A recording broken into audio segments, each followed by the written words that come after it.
Saludos cordiales a todos quienes en estos precisos momentos se conectan en las diferentes plataformas en las que se transmite el programa Sobre el Tapete, el programa propositivo de Manaví. En Vito TV por Extreme TV Cable, en Escándalo TV, Extreme TV Cable y Cable Familia. En Juve Digital también lo transmite Cable Familia y en la provincia de Manaví, a través de 10 cableras, llegamos a 10 cantones de la geografía manavita. Inclusive llegamos al Carmen, un poquito más allá, hasta la Manga del Cura. A todos ustedes, gracias por su amable sintonía. Queremos también saludar la presencia de nuestro invitado, Tadeo Hidalgo. Muchísimas gracias, qué gusto de saludarlo, Tadeo, muy gentil por atender esta conversación. Y le empiezo preguntando lo que más o menos dije en la introducción, que con esta divulgación de este medio de comunicación internacional en el que señala que en el Ecuador estamos frente a un nuevo narcoestado, ¿nos debe de sorprender a los ecuatorianos o era evidente por la misma extrema violencia y por los entornos políticos y de justicia que se están viviendo con situaciones bastante complejas en las que se le ha metido la mano o en el que también hay hilos de poder oscuros o medios oscuros? Bienvenido, Tadeo. Muchísimas gracias, estimado Pedro, qué gusto nuevamente encontrarme. El gusto es nuestro. Ecuatorianos y ecuatorianas que nos sintonizan. Agradecerles por el espacio y agradecerles por la invitación nuevamente. Nos encontramos antes de iniciar la exposición, ante el primer año de gestión justamente del presidente Daniel Noboa. Este ha sido el primer año en el cual él ha dado a conocer sus principales aciertos, sus principales acciones en un año, en los 365 días frente al gobierno nacional, el cual viene dando una lucha incesante en contra del narcotráfico, en contra del crimen organizado, en contra de estructuras delictivas y criminales que han venido penetrándose en cada escalafón del Estado durante años. Debemos señalar que el artículo del cual habla The Economist es un artículo real que nos enseña datos reales, situaciones connotadas en cuanto a cómo ha avanzado la delincuencia en nuestro país. Si bien es cierto, Ecuador ha tenido varios gobiernos, estos no han podido dar con el clavo, no han podido dar con la solución para evitar que el Ecuador se vaya convirtiendo en un estado que sea proclive o que sea fácil para que el narcotráfico pueda ingresar dentro del mismo. Entonces, lo que se encuentra realizando ahora el presidente Daniel Noboa es una lucha estructurada y una lucha constante con policía, con el bloque de seguridad, con las Fuerzas Armadas, con UAFE y con demás instituciones para determinar de dónde proviene la delincuencia en ese sentido. Y poder empezar a atacar no solo a los gatilleros, por así decirlo, sino empezar ya a atacar a los grandes jerarcas, a los grandes financistas del crimen organizado. Ecuador sí es un país que se ha encontrado durante un tiempo prolongado en una ruta clara de ser un estado proclive para que el narcotráfico se asiente. Si es cierto, los datos de Economist son reales y es ahí donde tenemos que ir combatiendo desde ahora. Claro, deben de ser reales porque el periodista de este medio de comunicación internacional, creo que es de nacionalidad inglesa, efectivamente estuvo en el territorio ecuatoriano haciendo algunas investigaciones y obviamente los insumos o los datos que tengan deben de estar apegados bastante a la veracidad o a la realidad. Pero sin embargo, Tadeo, esto de que el Ecuador es proclive a convertirse o a ser un narcoestado no es nada nuevo. Ya hace algunos años atrás el mismo Francisco Huerta Montalvo lo develó, lo denunció. Pero entonces, ¿por qué los gobernantes de turno hicieron oídos sordos o no hicieron absolutamente nada para combatir a las mafias criminales que estaban penetrando las instituciones o los estamentos estatales del país? Precisamente. Bueno, para llegar a determinar eso, y bien que trae colación, siempre me acuerdo cuando hablamos de seguridad, de cómo Francisco Huerta nos advirtió esto ya en el lejano 2007. Ya nos advertía de la posibilidad de que Ecuador se convierta en un país proclive y fácil para que el narcotráfico sea utilizado. Gracias, Pedro, por traer la colación. Bueno, para analizar el tema del narcotráfico es preciso que analicemos algunos momentos que fueron trascendentales para que se pueda sentar en esta situación. Y es preciso para eso remitirme primero al año 2007. El presidente Rafael Correa emitió un plan de pacificación de las bandas en el cual los añadió a los Latin Kings, a los Nietas y algunas organizaciones que estaban ya siendo parte y que estaban ganando cierta parte de terreno en las actividades delictivas dentro del país. Se trató de hacer este plan de pacificación, que también fue con algunas universidades del país, que se trató de avanzar en este punto. Sin embargo, como luego lo supieron indicar personas que estuvieron dentro de la precisa negociación, dentro de las precisas mesas de diálogos que se alcanzaron, nunca fue un acuerdo real. Inclusive muchos de los miembros que estaban ahí, líderes de los grupos delictivos que estaban entregándose, sometiéndose a esa pacificación, luego se determinaron que estaban siendo afiliados a un determinado movimiento político. O sea, estaban haciendo más bien una especie de activismo político para centrarse y tal vez ingresar a tener más poder dentro del Estado. Licitando a las pandillas y convirtiéndolas más bien en narcodelincuencia, que viene a terminar con la realidad que estamos viviendo ahora los ecuatorianos. Al asunto griego. Hay un tema. Uno dice que cuando cortamos la hiedra se puede acabar, pero en este caso salen más cabezas. Claro. ¿Cuál es el problema y cuál es el problema trascendental de negociar con la mafia? Que ellos van consiguiendo más recursos, ellos siguen haciendo sus negociados, ellos siguen enviando droga, ellos siguen actuando ahora también con la minería ilegal y siguen llenando sus arcas de dinero, hasta que va a llegar en un punto en el que va a tener un gobernante o va a haber un punto en el que el propio gobierno que tal vez accedió a esa negociación les quiera poner un límite y no va a poder. ¿Por qué? Porque ya no ha podido limitar el alcance monetario que tiene, porque se ha convertido en una hiedra de 7 cabezas que ya no puede detener, que ya no puede contener, ya que tiene el suficiente dinero para sobornar a jueces, y aquí viene otro de los grandes problemas que tenemos como sociedad y que tenemos en la actualidad. Existen grandes cantidades de crimen organizado que se encuentra dentro de las instituciones y sobre todo en temas de justicia. Claro. Encontramos, por ejemplo, que se está intentando depurar, pero que todavía... claro, que se está intentando depurar las mafias delincuenciales en el sistema de justicia, pero que nada más viene a ser la punta del iceberg. ¿Recuerda usted la época de angostura en el que el mismo Pancho Huerta advirtió que ya habían estos alcances cercanos entre estos grupos irregulares, así como también grupos subversivos, que tenían estos enlaces o alcances con grupos políticos en nuestro país? ¿Ese podía ser el inicio de un narcoestado, el que vivimos ahora? Claro que sí. Por ejemplo, y sucedió, tuvimos el caso que inclusive se elevó una cumbre y todo, cuando existió el bombardeo en ese entonces por el presidente colombiano, Álvaro Uribe, en el cual se bombardeó algunas zonas de nuestro país, en la frontera norte, porque se sabía que en esa zona operaban grupos de las FARC, entre ellos algunos líderes del mismo. Fue una cumbre que se realizó, desde el Estado ecuatoriano se tuvo una postura desde prevalencia de la soberanía y todo lo demás, pero ya eran síntomas de que aquí dentro del Ecuador estaba operando una mafia bastante importante que a Colombia le costó y todavía le cuesta combatir, como es las FARC. Entonces, esos grupos se acercaron a determinadas corrientes ideológicas al socialismo del siglo XXI y se fueron adhiriendo y se fueron mezclando dentro del poder en este sentido. Entonces, ahí tenemos un gran primer momento. Luego lo podemos derivar al tema de que la pacificación de las bandas no sirvió para nada, no hubo en realidad un impacto, no es que depusieron las armas y lo vemos precisamente ahora. Los líderes que supuestamente se entregaban ahora se convirtieron en grandes capos de la droga, los líderes que supuestamente se sometían a esta pacificación de bandas delictivas. Luego tenemos la salida de la base de Manta, que para mí también es una de los puntos de inflexión en los cuales se avanza en cuanto al narcotráfico, ya que se disminuyen potencialmente las incautaciones de droga. Cuando sale la base de Manta, según las investigaciones de Arnino Tomasi, que también nos han servido para reflejar algunas cuestiones, más o menos se disminuyen entre el 70 y 75% las disminuciones de incautaciones de cocaína. Es decir, porque salió la base de Manta, ¿se dejó de traficar? ¿O es que simplemente ya no tuvimos luego estadísticas de que en realidad se realizaron como operativos en contra de ese narcotráfico? Y hay un dato espeluznante, o sea, ¿qué pasó? Si antes estábamos incautando ese 75%, con la salida de la base de Manta, automáticamente dijeron, no, como ya salieron los americanos de Manta en Ecuador, ya no vamos a traficar por ahí.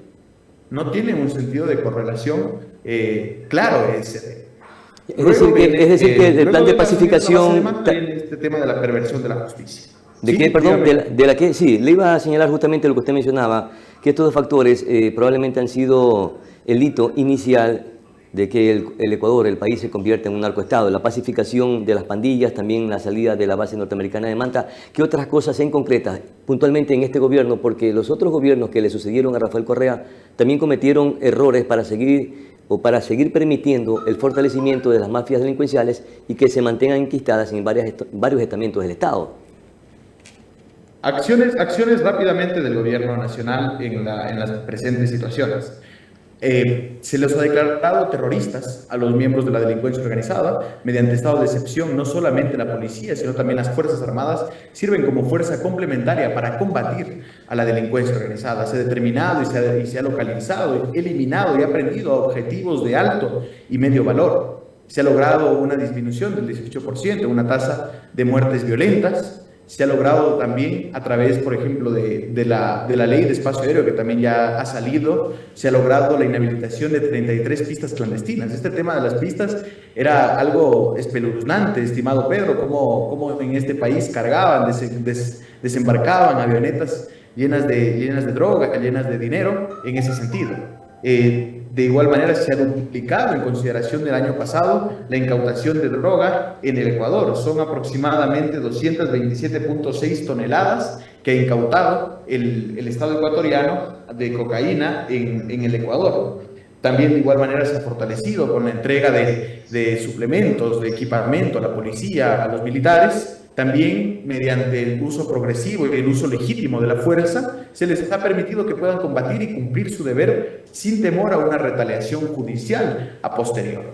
Estos han sido puntos claves en los elementos de los cuales se va trabajando. También se ha creado una nueva y mejorada ley de armas que reforma la que teníamos hace 40 años atrás, en donde permite a los ciudadanos ya portar un arma en caso de cumplir con todos los requisitos. Y se van creando de igual manera, se van creando, por ejemplo, ahora una ley de inteligencia que va a permitir prevenir el delito y que pueda anticiparse ante estas cuestiones. Entonces vemos que el gobierno ha actuado de forma transparente y de forma coordinada. Pero es insuficiente frente a la situación de extrema violencia que vive el país, y tampoco han logrado desarticular o neutralizar a las bandas criminales y mucho menos a esos tentáculos que están incrustado en las instituciones estatales del país. Es decir, que es difícil poder zafar al país de ese narcoestado.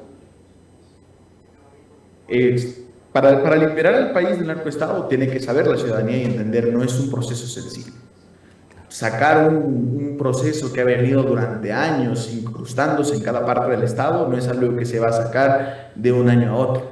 Nos tomará un tiempo prolongado a este gobierno, tal vez a otro que venga a posteriori, terminar de sacar todo lo que tiene que ver con grupos narcodelictivos. Y para esto es clave que se empiecen a tomar medidas como las que se están tomando a través de la OAFE para identificar la salida de capitales, para identificar quiénes son los que invierten en el Ecuador. Y para eso se tiene que hacer un examen adecuado al sector inmobiliario, al sector automovilístico, las zonas, por ejemplo, de discotecas, bares, de dónde proviene esta financiación.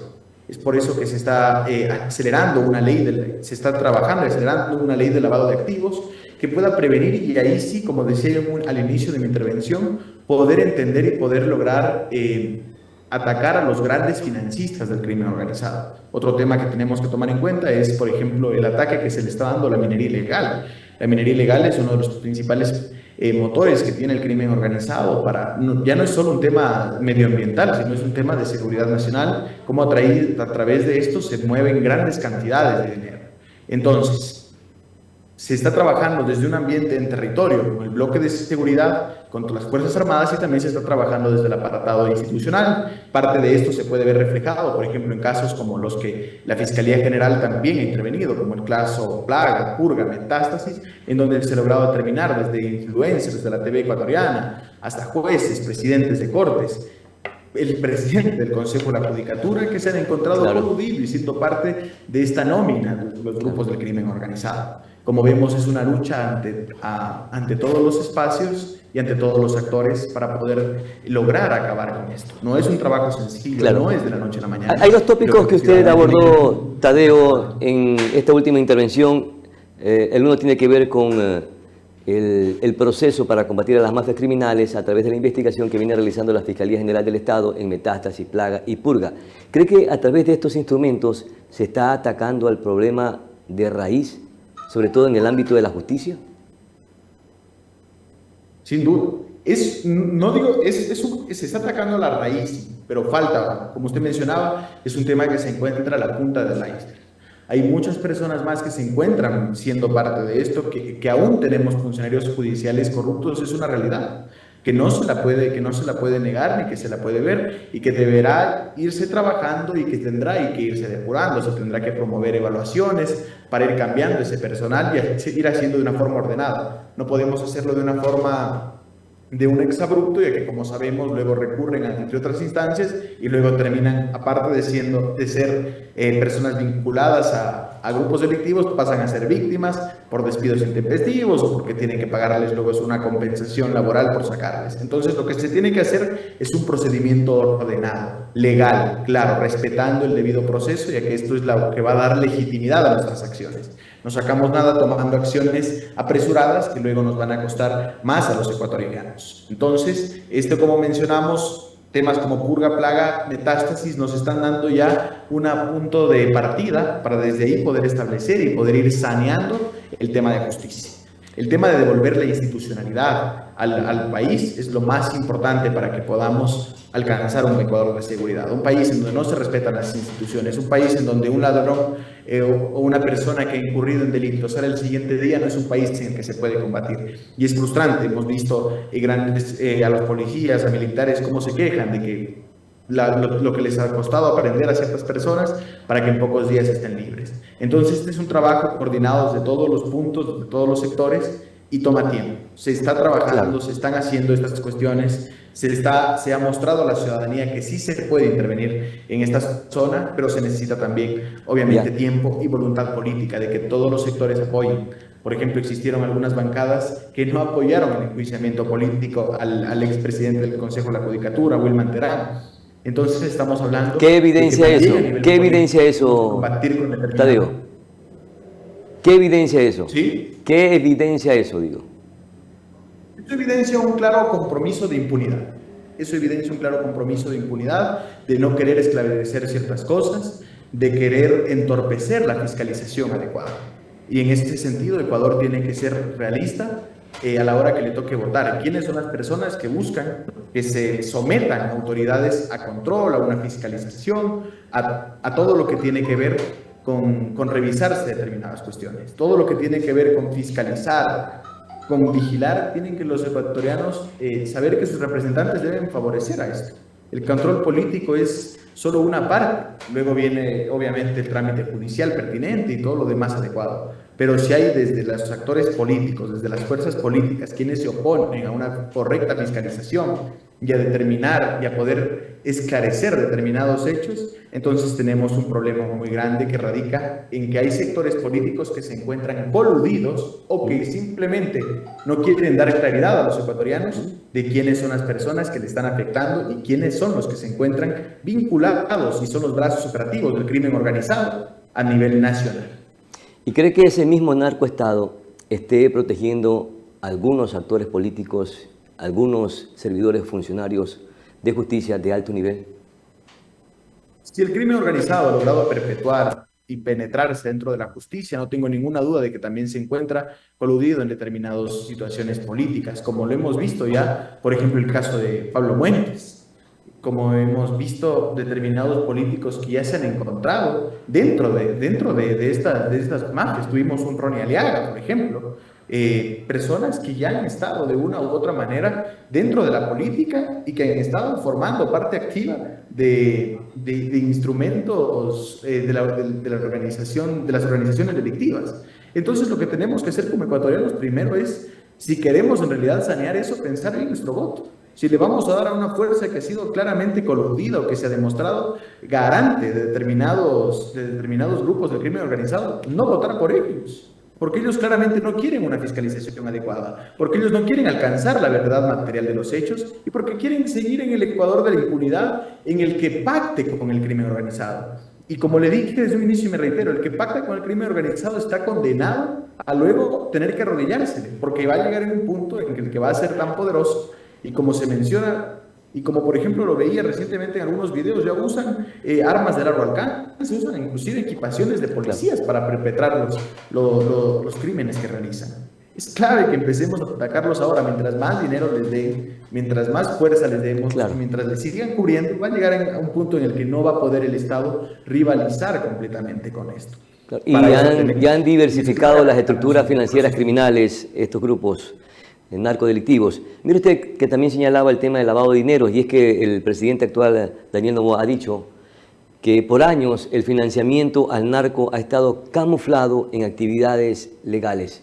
¿Qué hicieron los gobernantes para impedir que el lavado de activos, el lavado de dinero, se frene en el país, sino que dejaron hacer todo lo contrario, que crezca y se fortalezca la estructura financiera criminal, inclusive hasta en entes privadas? Precisamente, hemos dejado que avance. Y si usted va, por ejemplo, no sé, si en la ciudad de Quito, Guayaquil, por ejemplo, va a alguna discoteca, algunos lugares, ve 2, 3, 4 clientes y ve tremendas construcciones, tremendas edificaciones, 10, 20 empleados en un establecimiento que tal vez atenderá a no muchas personas. Entonces ahí es cuando uno se empieza viendo de dónde en realidad se financia esto. ¿Y por qué la O para pasividad que de la sean UAFE motores. entonces? Ahí es donde hemos tenido una UAFE pacífica durante años pasados. Ahora tenemos, por ejemplo, al director de la UAFE, al secretario Neira, que ya se encuentra trabajando esto. Por ejemplo, él fue el que alertó el tema de los radares, fue el que alertó el tema del contrabando de combustibles en cuanto a lo que tiene que ver en la costa ecuatoriana. Entonces vemos que van trabajando de a poco. Y la única forma, estimado Pedro, de acabar con el crimen organizado no es ir a los barrios y allanarles en las zonas donde se puede presumir que se encuentran líderes o sicarios. Se puede hacer, es parte de la transformación, pero mientras sigan teniendo dinero, van ya no a ir por el que fue detenido, sino van a ir por su vecino, por el amigo, y van a querer buscar otras fuentes. Cuando logremos golpearle la cabeza finalmente a dónde está el dinero, dónde lo están lavando, dónde lo están teniendo, es ahí donde empezaremos a atacar. Cuando les empecemos a atacar el bolsillo y empiecen a ser una fuerza poco rentable para los ecuatorianos, es ahí donde lo empezaremos a atacar en realidad.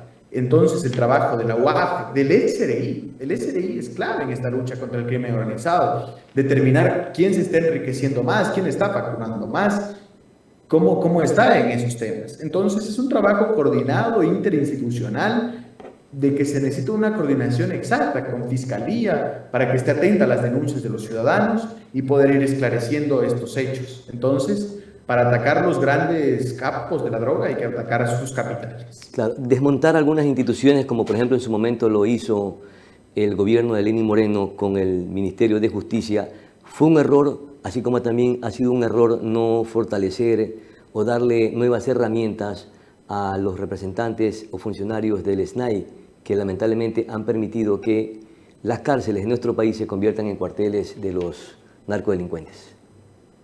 Precisamente, yo creo que si un gobierno tiene la idea de eliminar de cierta manera una política pública o eliminar una manera de contener, como fue en su día lo que realizó el expresidente Moreno, de realizar el Ministerio de Justicia, tiene que hacer una transición ordenada. Nada puede ser a lo loco, nada puede ser, y menos cuando se trata de la vida de seres humanos. Se tiene que tener en cuenta cómo se va a reubicar, quién va a ser el ente rector que va a proteger a estas personas, cómo va a ser el proceso de rehabilitación. Nuestras cárceles hacen todos menos rehabilitar a la gente. Es en este gobierno, en esta administración que se está dando soluciones a eso, y he visto con beneplácito como algunas exposiciones del director Saldumbide del SNAI va mencionando un poco cómo está realizándose esta reinserción, y ha sido este gobierno el que va manteniendo un poco el control en las cárceles. Se ha ido avanzando, ya se escucha cada vez menos. Últimamente se ha escuchado como una reactivación de esta violencia, pero se ha ido desvaneciendo un poco. Antes era muy cotidiano. Eso significa que aún no se han recuperado las cárceles en su totalidad. Aún tienen control los líderes de las mafias delincuenciales. Las cárceles en su mayoría han sido recuperadas. Ha servido de gran manera la entrada de Fuerzas Armadas a regular este tema. para poder mantener un control. Si bien es cierto, todavía hay lugares donde han existido picos de violencia y para eso es precisamente que se está creando en tiempo récord una cárcel de máxima seguridad, como es la cárcel que le ha denominado el presidente Noboa del Encuentro, en donde esta será indispensable para ir sectorizando y semaforizando a determinados miembros del crimen organizado y sobre todo también, ya algo que se debería sugerir en esa situación es que al sector en donde se lleve la cárcel mantener un monitoreo importante, ya que en informes de la propia Policía Nacional y del Ministerio del Interior se va analizando que, por ejemplo, en una zona donde va una cárcel también se van asentando las familias de determinados presidiarios y ellos terminan expandiendo una parte de sus tentáculos al lugar en el que están. Entonces también se tiene que hacer un estudio social y económico para determinar cómo va a ser y cómo se va a contrarrestar el posible asentamiento de los miembros de estos grupos. Apreciado Tadeo Hidalgo, muchísimas gracias por sus valiosos e importantes aportes alrededor de un tema que sigue siendo sensible y bastante delicado para el país y de mucha y de enorme preocupación. Aunque se están haciendo esfuerzos, como usted lo señaló, por parte de este gobierno nacional, sin embargo, creo que en su momento los gobernantes de turno dejaron que estos monstruos que eran pequeñitos crecieran y se convirtieran en monstruos gigantes que hoy es sumamente complicado y difícil de desaparecerlos. Y más bien, en su momento, en aquella época, en vez de eliminarlos o de aplastarlos, los alimentaron para que se fortalecieran.